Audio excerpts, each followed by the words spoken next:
Hello and welcome again my friends and dear student, myself Mahendra Devanda.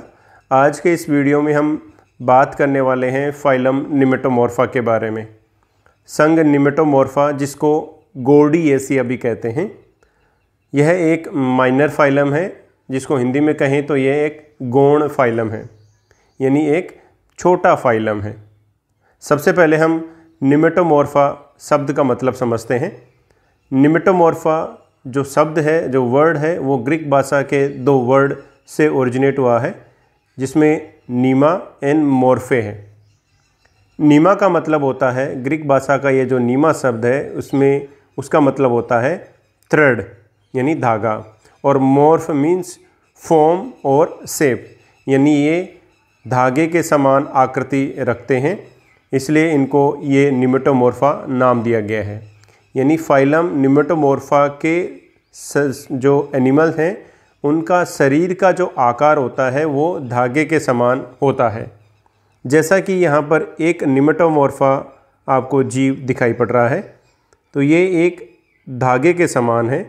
ऐसे ही एक और इसका एग्जाम्पल दिखाया गया है, ये भी एक धागे के समान हमें दिखाई पड़ता है, इसलिए इसको निमेटोमॉर्फा नाम दिया गया है। यह एक माइनर फाइलम है, minor phylum that is belong to super phylum Aschelminthes, जिसको सुपर फाइलम एस्केलमेंथीज के अंदर शामिल किया जाता है। एस्केलमेंथीज आपको जानकारी हो चुकी है कि यह एक स्यूडोसिलोमेट सुपर फाइलम है, यानी जिसमें आभासी देह गुहा पाई जाती है। उसको उन सब फाइलम्स को हमने सुपर फाइलम एस्केलमेंथीज के अंदर शामिल किया है। Commonly known as hair worms, nematomorpha के सदस्यों को हेयर वर्म्स कहा जाता है, क्योंकि ये हेयर के समान, बाल के समान दिखाई पड़ते हैं। हॉर्स हेयर वर्म, इनको हॉर्स हेयर वर्म भी कहा जाता है, क्योंकि जो हॉर्स जो होता है उसकी जो टेल होती है उस पर जिस तरह के लंबे लंबे बाल होते हैं, उस तरह की संरचना होने के कारण इसको हॉर्स हेयर वर्म भी कहा गया है। साथ ही साथ ये भी एक मिथ, पहले शुरू में ये माना गया है कि हॉर्स की टेल से, पूंछ से इन वर्म्स का ओरिजिन हुआ है। ऐसा इसलिए क्योंकि सबसे पहले इन वर्म्स को, जहाँ हॉर्स जिस एरिया में, यानी जिस आप टंकी कह सकते हो या जो ट्रम्प्स एरिया है, वहाँ पर जो पानी पिया करते थे, उन्हीं में इन वर्म्स की उपस्थिति पाई गई थी। इसलिए ऐसा माना जाता था कि कहीं ना कहीं ये घोड़े की जो पूंछ होती है वहाँ से ओरिजिनेट हुआ है।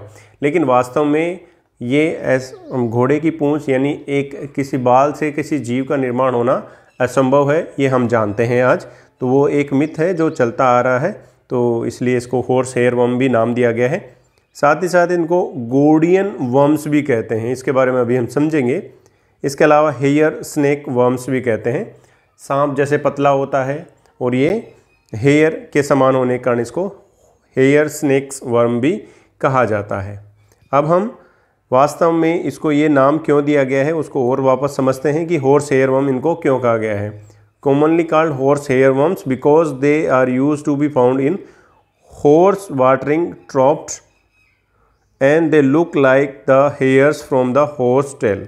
और वो मतलब जो जहाँ पे घोड़े पानी पिया करते हैं और जो घोड़े की पूंछ में जो हेयर्स पाए जाते हैं उनके समान होने के कारण इनको ये नाम दिया गया है।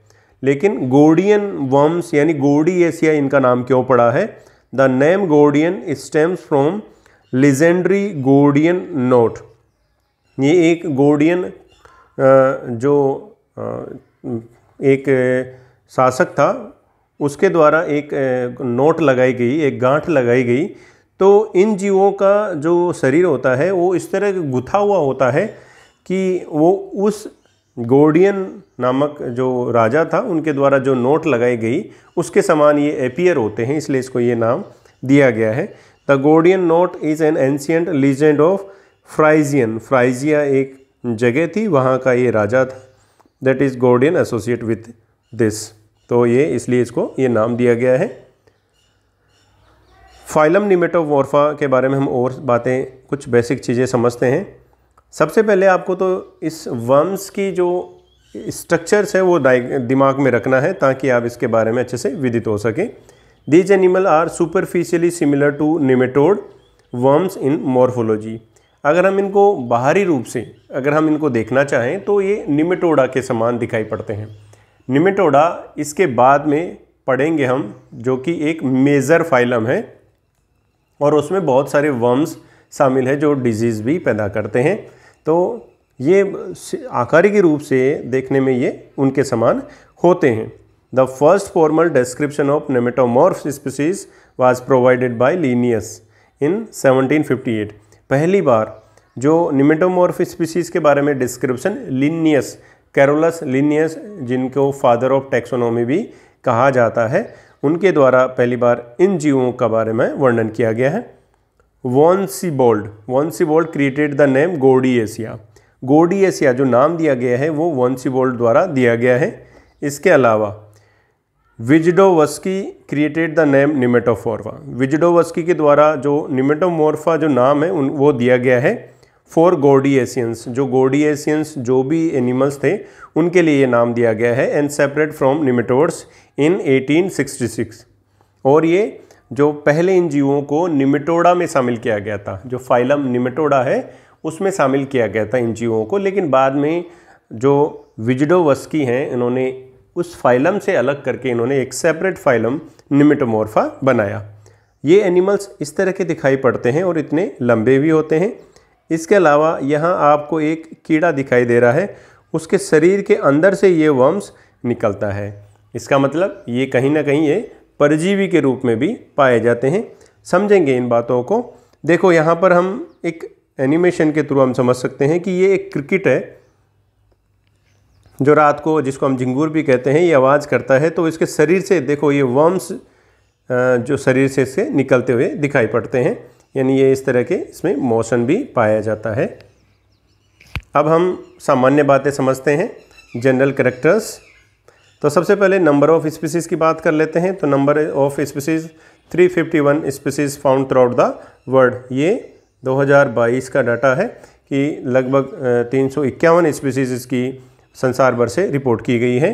हैबिटेट की बात करें तो ये फाउंड इन फ्रेश वाटर, ये स्वच्छ जल में पाए जाते हैं। लेकिन one genus that is the Nectonema, जो जीनस है Nectonema found in the marine water, जो कि मैराइन वाटर में पाया जाता है। अब यहाँ पर आप ये ध्यान रखेंगे कि यहाँ पर सिर्फ हम जीनस की बात कर रहे हैं। नेक्टोनीमा की स्पीसीज़ हो सकता है 4, 5, 6 कितनी भी हो सकता है, नई कोई डिस्कवर हो जाए। तो नेक्टोनीमा की स्पीसीज़ की बात नहीं किया कि कौन सी स्पीसीज़ है, यानी इसकी जैसे 5 स्पीसीज़ हो सकता है कि मैराइन वाटर में पाई जाए, यहाँ पर सिर्फ जीनस की बात की गई है कि नेक्टोनीमा के जो भी स्पीसीज़ होगी वो समुद्री पानी में पाई जाती है। हैबिट की बात करें, एडल्ट्स आर फ्री लिविंग। इनके जो एडल्ट होंगे, वयस्क जो होंगे, वो स्वतंत्र रूप से घूमते हुए पाए जाएंगे। But juveniles are all endo parasites.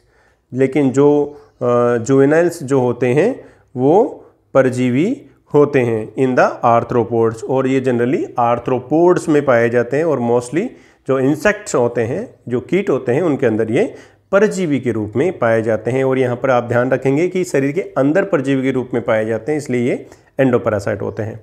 कहाँ कहाँ पर ये पाए जा सकते हैं? बीटल्स में पाए जा सकते हैं, कॉकरोचेस में पाए जा सकते हैं, मेंटिड्स में पाए जा सकते हैं, ऑर्थ्रोप्टेरन्स जिसमें जो अपने ग्रासहोपर्स शामिल हैं उनमें ये पाए जा सकते हैं। इसके अलावा क्रस्टेशियंस में भी ये पाए जा सकते हैं। ये सभी आर्थ्रोपोडा के जीव हैं। साइज़ की बात करें तो लगभग 1 to 3 मिलीमीटर इनका डायामीटर होता है, इनका व्यास होता है। लेकिन इनकी शरीर की लंबाई जो देखें 10 to 100 सेंटीमीटर लेंथ, यानी लगभग 10 से 100 सेंटीमीटर इनकी लंबाई हो सकती है। 100 सेंटीमीटर लगभग 1 मीटर, यानी 1 मीटर काफ़ी बड़ा साइज़ होता है। तो इनकी साइज़ 1 मीटर या कई बार तो हमें 1 मीटर से भी ज़्यादा इनको देखने को मिलती है। बॉडी फॉर्म्स की बात करें तो long, thin, thread like and cylindrical इनकी बॉडी होती है। अब जैसे कि आपने डायग्राम में देखा ही है। Body organisation, organ grade of body organisation पाया जाता है, यानी इनमें अंग विकसित हो चुके हैं। लोकोमोशन, मस्कुलर बॉडी मूवमेंट पाया जाता है, यानी मसल्स के द्वारा इनमें बॉडी का मूवमेंट होता है और इसमें किसी प्रकार के अपेंडेजेस दूसरे प्रकार के चलन के लिए गमन के लिए कोई उपांग नहीं पाए जाते हैं। जर्म लेयर ट्रिप्लोब्लास्टिक होते हैं, 3 लेयर पाई जाती है, एक्टोडर्म, मेसोडर्म, एंडोडर्म, इसके बारे में आप जान चुके हैं। बॉडी सिमेट्री, बायलैटरल सिमेट्री पाई जाती है, द्विपार्श्व सममिति इनमें पाई जाती है। शरीर को 2 बराबर भागों में एक ही प्लेन से डिवाइड किया जा सकता है। Body coelom, pseudocoelom mostly fill with the parenchyma, इसमें सूडोसिलोम पाई जाती है, आभासी देह गुहा पाई जाती है जो कि एक फ्लूइड से भरी हुई रहती है। सेगमेंटेशन की बात करें तो बॉडी में किसी प्रकार का सेगमेंटेशन दिखाई नहीं पड़ता है, अनसेगमेंटेड बॉडी होती है, बॉडी में सेगमेंटेशन नहीं पाए जाते हैं। बॉडी पोलैरिटी, शरीर की ध्रुवता की बात करें, it is difficult to know that which end is the front end which end is the tail, यानी शरीर को देखकर आप ये नहीं बता सकते कि हेड पोर्शन इसका कौन सा है और टेल पोर्शन कौन सा होता है। जब हम बाहरी रूप से यानी सिंपल नेकेड आई से इनको देखेंगे तो हम पता नहीं कर पाएंगे कि इनका हेड और टेल रीजन कौन सा होता है। They lack any distinct head morphology, मतलब ये है कि उनमें आप हेड की कोई स्पष्ट मॉर्फोलॉजी नहीं होती है। हालांकि हेड रीजन यानी एक भाग तो एंटीरियर होता है लेकिन एक भाग पोस्टीरियर भी होता है, लेकिन इसका मतलब ये नहीं है कि हम बाहरी रूप से देखकर पता कर सकें। हाँ, माइक्रोस्कोप या थोड़ा उनको जूम आउट करके हम देख सकते हैं, मतलब आप 4x या 10x पर जाकर इनको देख सकते हैं कि हेड पोर्शन एंटीरियर पोर्शन कौन सा है एंड पोस्टीरियर कौन सा है। बॉडी वाल की बात करें, शरीर के ऊपर की जो भित्ति की बात करें तो थिक क्यूटिकल इज़ प्रेजेंट, शरीर के ऊपर एक मोटी क्यूटिकल पाई जाती है। क्यूटिकल बियरिंग स्मॉल पेपिली, इस क्यूटिकल के ऊपर छोटी छोटी पेपिली पाई जाती है जो सेंसेशन का काम करती है। एपिडर्मिस में सेलुलर होती है एंड सिंगल लेयर्ड होती है। लॉन्गिट्यूडनल मसल्स इनमें पाई जाती है लेकिन यहाँ पर सीलिया एब्सेंट होते हैं, किसी प्रकार के सीलिया नहीं पाए जाते हैं। आप इनके शरीर को भी देख सकते हैं, इस तरह के छोटे से वर्म्स दिखाई पड़ते हैं लेकिन लंबाई में खूब बड़े होते हैं, तभी तो इनको थ्रेड के समान, धागे के समान इनकी मॉर्फोलॉजी हम बात करते हैं। डाइजेस्टिव सिस्टम की बात करें तो डाइजेस्टिव सिस्टम इज़ कंप्लीट, इनमें डाइजेस्टिव सिस्टम कंप्लीट होता है इन द लार्वा, यानी माउथ एंड क्लोएका इनमें पाया जाता है, लेकिन but degenerate in non feeding adults, जो एडल्ट होगा उनमें ये डीजनरेट होता है, यानी वो विकसित नहीं होता है। ऐसा क्यों होता है इसके बारे में भी हम जानेंगे। इन जुवेनाइल, जो छोटे होते हैं, the digestive system is simple, उनमें डाइजेस्टिव सिस्टम सिंपल होता है। देखो, कंप्लीट डाइजेस्टिव सिस्टम तो इनमें पाया जा रहा है लेकिन वो जुवेनाइल में प्रेजेंट होता है, जिसको आप लार्वा अवस्था भी कहते हैं। It is probable that most nutrition is absorb across the cuticle, लेकिन साथ ही साथ ये भी है कि इसमें पाया तो जाता है लेकिन इतना विकसित सिंपल प्रकार का इनमें पाया जाता है और जो न्यूट्रिशन है इनकी क्यूटिकल के द्वारा ही एब्जॉर्ब कर लिया जाता है, क्योंकि इनका जुवेनाइल या इनका जो लार्वा होता है किसी आर्थ्रोपोडा के शरीर के अंदर अंतःप्रजीवी के रूप में पाया जाता है, तो उसको भोजन क्यूटिकल के द्वारा अवशोषित कर लिया जाता है। निमेटोमॉर्फ्स लार्वा आर पैरासाइट, हम जानते हैं कि इनका लार्वा पैरासाइटिक होता है।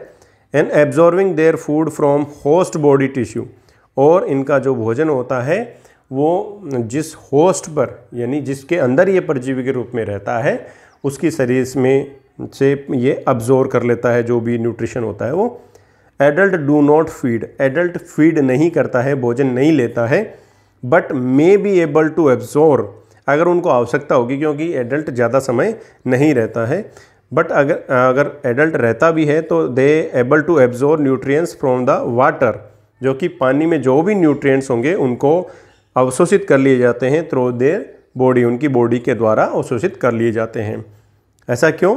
माउथ में बी ओपन, एडल्ट में माउथ ओपन रह सकता है और क्लोज भी रह सकता है। And distinct tract, digestive tract में बी रिड्यूस, डाइजेस्टिव ट्रैक्ट इनमें रिड्यूस हो जाती है और ब्लॉक एट द फेरिंग्स, और फेरिंग्स स्तर पर कई बार ये देखा गया है कि फेरिंग्स स्तर पर ही ये पूरी तरह से बंद हो जाती है। तो इस तरह इसमें डाइजेस्टिव सिस्टम सिंपल पाया तो जा रहा है, कंप्लीट भी है, लेकिन इसमें जो अवशोषित प्रकार का न्यूट्रिशन इनटेक का प्रक्रिया पाई जाती है। और अगर ये एडल्ट होते हैं तो पानी के अंदर जो न्यूट्रिएंट्स होंगे उनको अवशोषित किया जाता है इनके शरीर की जो क्यूटिकल है उनके द्वारा। सर्कुलेटरी सिस्टम इनमें नहीं पाया जाता है, यानी सर्कुलेटरी सिस्टम एब्सेंट होता है। रेस्पिरेटरी सिस्टम भी एब्सेंट होता है, लेकिन गैस एक्सचेंज यानी रेस्पिरेशन की प्रक्रिया तो होगी बाई सिंपल डिफ्यूजन की प्रक्रिया के द्वारा ऐसा होता है। एक्सक्रीटरी सिस्टम एब्सेंट होता है, लेकिन वेस्ट एक्सक्रीटरी जो भी मटेरियल होता है वो सिंपल डिफ्यूजन के द्वारा शरीर से बाहर कर दिए जाते हैं। नर्वस सिस्टम के रूप में यहाँ पर थोड़ा विकसित प्रकार का पाया जाता है, और यहाँ पर सर्कमएंट्रिक नर्व रिंग जो कि ब्रेन के रूप में जिसको हम समझते हैं ये पाया जाता है। साथ ही साथ ए मिड वेंट्रल नर्व कोड भी यहाँ पर पाई जाती है। अब हम यहाँ पर इसके रिप्रोडक्शन प्रजनन के बारे में समझते हैं। These animals are dioecious। Dioecious means two different animals पर डिपेंड होना, यानी मेल एंड फीमेल दोनों अलग अलग होते हैं, यानी टू डिस्टिंक्ट सेक्स होते हैं, यानी ये यूनिसेक्सुअल होते हैं। एक शरीर के ऊपर एक ही रिप्रोडक्टिव ऑर्गन पाया जाता है, जैसे कि मेल या फीमेल, यानी मेल और फीमेल दोनों अलग अलग होते हैं। Gonads and gonoducts are in paired, ये पेयर्ड में पाए जाते हैं। Oviduct open into cloaca, oviduct cloaca में ओपन होती है। डाइजेस्टिव सिस्टम भी क्लोइका में ओपन होता है। क्लोइका एक सैक लाइक स्ट्रक्चर होती है, एक थैलेनुमा थोड़ी सी जगह होती है जहाँ पर रिप्रोडक्टिव सिस्टम, एक्सक्रीटरी सिस्टम और reproductive system, digestive system and excretory system open होते हैं। लेकिन हमेशा ही तीनों सिस्टम ओपन होए ये ज़रूरी नहीं है, लेकिन कम से कम दो सिस्टम ओपन होने ज़रूरी होते हैं, उसको हम क्लोइका नाम दे देते हैं। Internal fertilization is present, internal fertilization इनमें पाया जाता है, शरीर के अंदर इनमें निषेचन की प्रक्रिया होती है। The larva has ring of cuticular hooks, larva में क्यूटिकुलर हुक्स पाए जाते हैं। एंड टर्मिनल स्टाइलेट्स, और स्टाइलेट्स भी पाए जाते हैं। That are believe to be use to enter the host, जैसे ऐसा समझा जाता है कि इनकी मदद से ये होस्ट में प्रवेश करते हैं। वंस इनसाइड द होस्ट, जैसे ही ये होस्ट में प्रवेश करते हैं, the larva live inside the haemocoel, ये इनके हीमोसील जो कैविटी है वहाँ पर पहुँच जाते हैं। And absorb nutrients directly through their skin, और उनकी जो शरीर इन एनिमल्स की जो स्किन है उनके द्वारा भोजन को अवशोषित कर लिया जाता है। एग्जाम्पल देखते हैं, एग्जाम्पल है इसमें गोर्डियस, जैसे इस फाइलम का नाम भी है गोर्डियसिया, तो आप इससे भी ध्यान रख सकते हैं। पैरागोर्डियस एंड नेक्टोनिमा, नेक्टोनिमा आपको जानकारी हो चुकी है, एक मैराइन में पाया जाने वाला एक जीनस है। यहाँ हम सिंपली एक वर्म्स की लाइफ साइकिल के बारे में ब्रीफली समझते हैं। ये एक वर्म्स है, इसका जो एग था वो बनकर उसमें एक लार्वा बना। ये लार्वा एंटर करता है किसी इंसेक्ट में, और इंसेक्ट में प्रवेश करके ग्रोथ होकर इनके शरीर से बाहर कर दिया जाता है, और उसके बाद में एडल्ट दोनों बाहर निकल के आपस में फिर प्रजनन करके फिर एक लार्वा बनाते हैं, और इस तरह से इनकी लाइफ साइकिल होती है। कुछ और हम इसके बारे में समझने का प्रयास करते हैं, जैसे कि यहाँ पर एक टिड्डा हमें दिखाई पड़ रहा है। टिड्डे के शरीर पर ये एंटर किया, इसने अपने इनके शरीर के अंदर ग्रोथ की, यानी फिर उसके बाद में इनके शरीर से ये बाहर आ जाता है, फिर उसके अंडे दिए जाते हैं, अंडे से लार्वा बनता है, लार्वा धीरे धीरे बड़ा होकर वापस इनके शरीर में प्रवेश कर जाता है। तो ये इनकी सिंपल लाइफ होती है। अब हम इस फाइलम के क्लासिफिकेशन के बारे में बात करते हैं, यानी इनके वर्गीकरण के बारे में बात करते हैं। इसमें दो क्लास हैं। फर्स्ट जो क्लास है वो है गोर्डियोइडिया, गोर्डियोइडा, और सेकंड क्लास है नेक्टोनिमेटोइडा, नेक्टो, इस तरह आप ध्यान रख सकते हैं, नेक्टोनिमेटोइडा, नेक्टोनिमेटोइडा। और ये इसके आप एग्जाम्पल देख सकते हैं, इस तरह की इनकी संरचना पाई जाती है। तो एक माइनर फाइलम है जिसका कोई खास इकोलॉजी में कोई योगदान नहीं है, लेकिन ये परजीवी के रूप में पाए जाते हैं, तो इसलिए आपको ध्यान में रखना है। अब इसका अगर हम सिग्निफिकेंस देखें, सिग्निफिकेंस देखें इस फाइलम का, तो सिग्निफिकेंस देखो, हमने कुछ डायग्राम में हमने देखा कि ये कुछ जीवों के शरीर के अंदर परजीवी के रूप में पाया जाता है। तो परजीवी के रूप में पाए जाने के बाद में जिस एनिमल के अंदर ये पाया जा रहा है वो एनिमल्स धीरे धीरे मर जाते हैं। यानी जैसे हम डायग्राम के माध्यम से इसको समझते हैं, जैसे ये टिड्डा है, इस टिड्डे के शरीर में ये पाए जा रहे हैं। जैसे ही ये शरीर से बाहर निकलते हैं ये धीरे धीरे ख़त्म हो जाते हैं, या इनके शरीर के अंदर ये पाए जाते हैं तो इनकी मूवमेंट भी धीरे धीरे ख़त्म हो जाती है। तो कहीं ना कहीं ये इंसेक्ट की जो पॉपुलेशन होता है उसको कंट्रोल करने में मदद करते हैं। यही इसका इकोलॉजिकल इम्पोर्टेंस होता है, ताकि ज़्यादा इंसेक्ट होने को कंट्रोल किया जा सके। तो ये इसका सिग्निफिकेंस है, क्योंकि ये परजीवी के रूप में पाए जा रहे हैं। तो पैरासाइटिक जो भी इसमें अडेप्टेशन है वो भी हमारे स्टडी में काम में आता है कि किस तरह के इसमें अडेप्टेशन पाए जाते हैं। तो ये एक माइनर फाइलम है। उम्मीद है आपको अच्छा लगा होगा। Thank you to all.